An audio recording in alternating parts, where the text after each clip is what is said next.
and this is Late Model Rewind.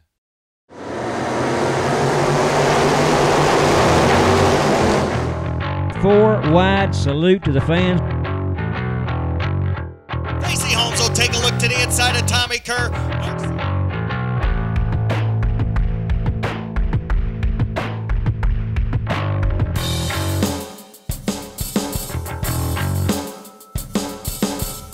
Welcome, race fans, to Late Model Rewind. I'm your host, Webb Dillard.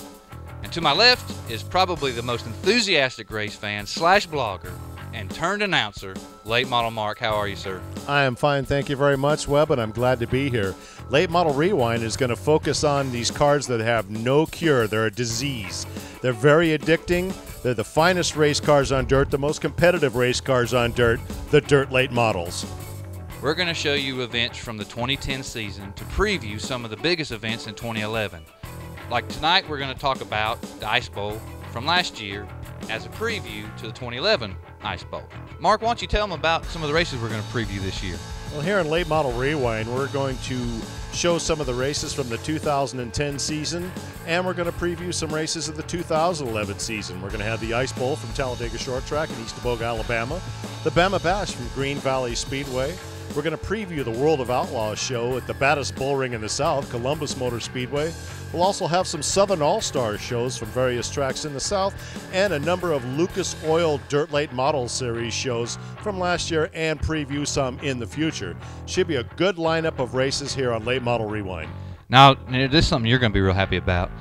The Columbus show, since we don't have any footage of World of Outlaws at Columbus, we're going to show the 2009 Magnolia State 100 because Shane Clanton, which is a World Outlaw regular, won the race. But your favorite man in the world, and a lot of the fans out there are missing, Perry, the late legendary Perry Holman calls that race. How special is that to have a whole race called by the man, the myth, the legend? Well, it's very special to me. He was a mentor and a good friend, and to hear the voice man call a race, especially that one with Shane Clanton winning at a Columbus Motor Speedway, was indeed a treat. And we all miss Perry very much and wish he was still with us. But his legacy will carry on due to his talent and the kind of person he was. And another segment here we're going to have later on in this season is we're going to have a segment called Tailgating with Late Model Mark. And Mark, what do you have in store for that?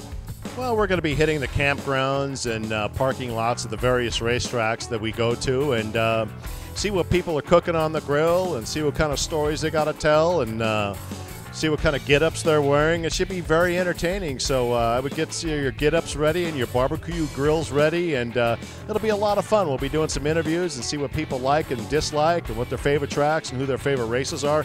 Should be a lot of fun to do that, Webb. All right, race fans. Well, we're going to get to the 2010 Ice Bowl in just a second, but let me remind you, decorate extravagantly when you're at the campgrounds. We want them to go all out, and let's give other fans some inspiration to do some other crazy things. What do you think? Absolutely. You know, and you know how barbecuing is very competitive, and people like to boast what they're cooking on the grill, so this should be rather entertaining here in the parking lots of some of the big shows, and there's a lot of characters out here. It should be a lot of fun to do this. Well, all right, fans, thanks for joining us, and we're going to get to the racing. So sit back, get some popcorn, open a Coca-Cola or something, and racing's coming up. And here's the lineup for the 2010 Ice Bowl at Talladega Short Track. Row number 1, Randall Walker in the 15 car, and outside pole Billy Mayo in the 115. In row number 2 will be the H2 of Stacey Holmes, and outside of him, the number 49 of Dingus Griffin. Row number 3, Chris Jones, number 46. John OWNBEY in the 48 car. Row number 4, the young gun, Travis Pennington in the 21BP, and outside of him, the 115 of Levon Sparks. Row number 5, Todd Morrow in the T1, and Tim Boucher in the 15 car. Row number 6 in the 16A, it's Stephen Ashby, and outside of him, number 25 of Tim Roselle. Row number 7, Doug King in the 18 car, and Ethan Hunter, 15H car. Row number 8 in the 7C, it's the young gun, Dylan Krim, and outside of him in the number 16 is Andy Standridge. Behind him in row number 9, LAMAR SCOGGINS in the 32 car, and piloting the 86 car, Kyle Beard. And in row number 10 on the inside, the 31M of Tony Morris, and outside of him, the 33C of Mississippi's Eric Cooley. Another Mississippi driver, Neil Baggett, in the 21 car, is in row number 11, and Dane Burns next to him. Row number 12 in the 71 is Mike Ashley, and outside of him, the number 66 of Adams Cummings. And bringing up the rear, the lone provisional in this race, number 99, Terry Smith. The top 3 qualifiers for the 2010 Ice Bowl. Getting the pole position was Randall Walker at a 14:25. The second qualifier was Billy Mayo at a 14:27. And the third qualifier was Stacey Holmes at a 14:27 with an 8. Well, here's Randall Walker bringing him to the green flag off of turn number 3 and 4, and we're off. And Randall Walker was your fast qualifier in this day over 62 super late models at a 14:25. And there's trouble on of course, on the first lap, and it looks like number 15, Ethan Hunter, gets in the rear of the 18 car of Doug King. It didn't take long for the very first caution to come out in this Ice Bowl Classic here on a cold January 2010.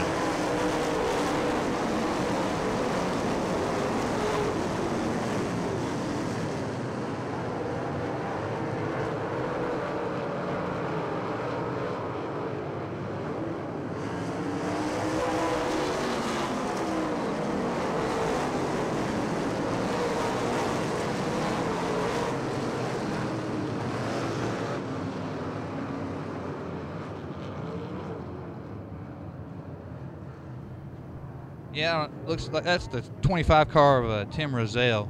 He spins there, and the 99 there, Terry Smith. I didn't see what happened to him. I just seen that Rozelle was around there.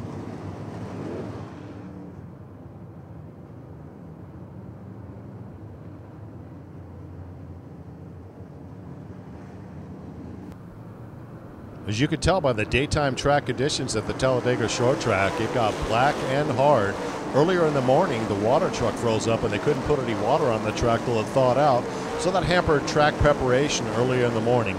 But daytime conditions, you can expect the track to get black and rubbered up, and usually it goes down by the bottom.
So you see Randall Walker there is dealing with heavy lap traffic all down by the bottom, and they get together. Andy Standridge, and there's damage for Walker, and there's damage for Mayo, who was in second position.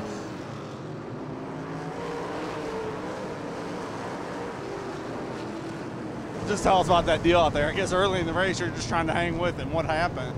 We got lap traffic, and you know they're not going to get out of your way. If I was getting lapped, I wouldn't probably get out of the way either. And I guess Randall hit a car in front of him, bowed up and stopped, and I was on him, and I had nowhere to go. So I hit him, and it didn't actually break my car.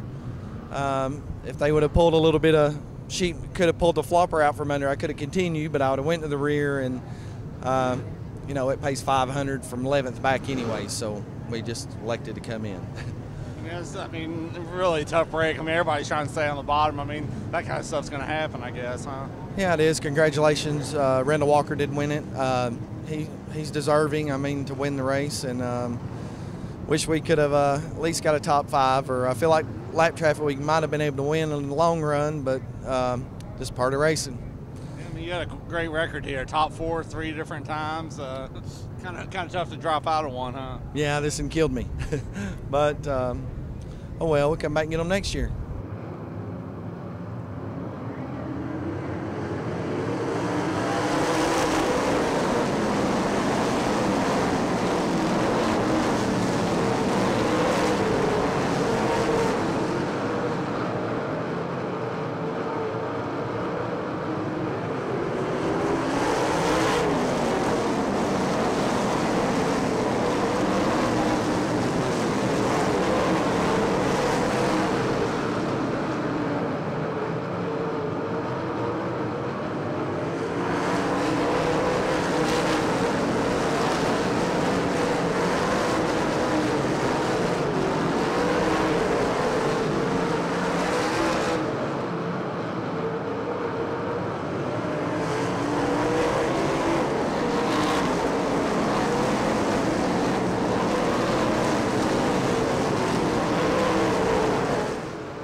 Okay, Randall, just tell us about the race. I guess it was one of those where you just wanted to stay out front, and you did it, huh? Yeah, it was one of those.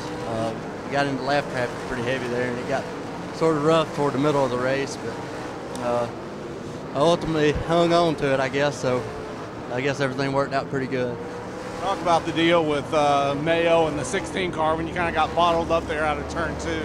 Well, the 16 car, they told us before the race to hold your line, so it really wasn't his fault, I wouldn't say. But I didn't know that Mayo had got into me till earlier. Somebody had told me, and but it wasn't nothing but a racing thing. When the track gets like that, it's hard to be around, you know, lap traffic or anything like that. You just have to hold on and hope something gives. Do you have any damage or handling problems after that? No, maybe a little aerodynamics, I guess, on the right front, maybe. I'm not sure, but with about 10 laps to go, I lost my brakes completely, and that was giving me some problems. Did you know Griffin was behind you and that you two were so far ahead of the rest of everyone else? No, I really didn't know. I was just trying to hold my own there, keep a good smooth line, and hope everything worked out, and it did. I know you've won $5,000 here before in another race. How does this rank in your career? This is one of the top. This is the best race to win at Talladega, I would say. You circle this one on your calendar, hope you can pull it off every year. So I'm happy to be able to do it. How about your car, some of your sponsors? It's a Warrior, right? Yeah, it's a Warrior car. I want to thank Cornet Engines, Pro Shocks, and Performance Connection, I think all of it.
See Walker and Dingus Griffin trying to work around Kyle Baird, and Dingus Griffin gets into Baird a little bit, but they both continue. Randall Walker's looking at the checkered flag and grabs the victory at the Ice Bowl. He's had a few local wins, but this is no doubt his biggest win of the year. 2010 Ice Bowl winner Randall Walker from Mumford, Alabama. And there you see the late, great voice man Perry Holman interviewing the winner. About your race and your chances there? Not too bad to start where we started and to get to second place position there. It's just tough to pass in conditions like it was. You know, you just have to capitalize on the mistakes, and that kid didn't make no mistakes, so it's kind of hard to do anything with him there. So. Well, I guess if you had a chance on the last lap, it was kind of spoiled by that lap car. Did that frustrate you a little bit? It does. I mean, that's part of racing, but there's nothing you really could do about it. What about where you were starting there? I guess you kind of caught a break when Mayo knocked out. Did you feel when you got past up to second there that you had something for him? I felt we had a chance. It would take me about 3 or 4 laps to get rolling. Once we got rolling, we was pretty good, but the caution just fell in his favor, not ours, and that's just the way it goes sometimes. Ain't much you can do. So they said you were pretty frustrated after the race. Was it just your inability to win? I mean, what was? Just a little bit of everything. It's tough to race on a 1-lane track when you got a good car and can't pass, you know, unless they make a mistake or you move somebody, and I don't like to do stuff like that. And, you know, then the lap car got into us there and raced us pretty hard and cost me 3 or 4 car lengths, you know, there at the end of the race, and that's kind of frustrating, but that's just the way it goes. You just have to keep digging and come back next time and do better. Okay, thanks.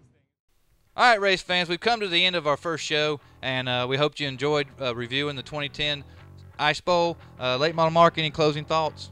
Yes, it was really fun doing this show, and the 2010 Ice Bowl was a fun event to go to. And just on a personal note to fans, 2010 was a tough year on some of the racetracks. In 2011, support your local racetrack. There's not a better place in the world to be on a Saturday night and go see a dirt late model race at your local speedway. Support your local racetrack. It's the best racing on dirt. You'll have a good time, and there's good value to it. Dirt late models. All right, race fans, we'll check back with us later in February as we'll be reviewing the 2010 Green Valley Speedway Bama Bash. And that was one heck of a race there at Dennis Harker's Speed Plant in Glencoe, Alabama. I'll be looking forward to it. All right, race fans, we'll see you next time on Late Model Rewind.